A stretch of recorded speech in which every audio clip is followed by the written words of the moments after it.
So what I'm going to do now to make this as easy as possible, since there are two straight lines along the outside, I'm going to use my straight edge and cut them out, and that way it'll make it a lot easier because there are about 40 pieces in total to cut here.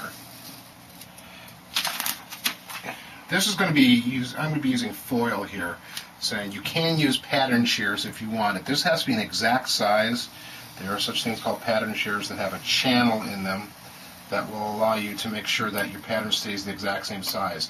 I'm not concerned about size to be exact, so what I'm going to do is I'm just going to do it this way, and if it's a quarter an inch or 3/8 of an inch larger than I originally planned, that's not going to be a problem. What I'm going to do now is just keep going around the outside and cutting out the large pieces with the straight edge. This will make it as easy as possible. Move those off to the side.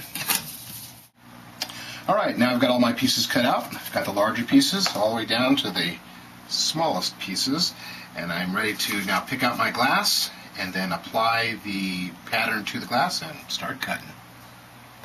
Alright, I've sort of in my mind thought of what colors I want to have. Since this is going to be a tuxedo cat, I'm going to make sure that this is going to be white, the chest will be white, and his cheeks will be white, so I'm not going to color that.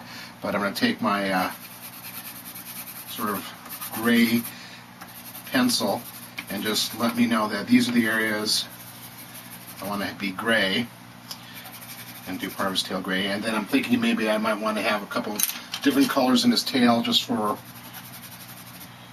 make it look a little bit different. I'll alternate the colors, and another color here. And we don't have to actually use, this doesn't have to be yellow, but I just want to differentiate it so I know that this is going to be like, these are all going to be the same kind of glass. And of course I want to do his head too, so we're going to make that the same glass. I'm just going to leave the white plain, so I'll know that this is going to be white, that's going to be white, and then his cheeks will be the same color. And pick out a different color for his nose. Again, nose doesn't have to be red, I'm just letting myself know this is going to be a different color.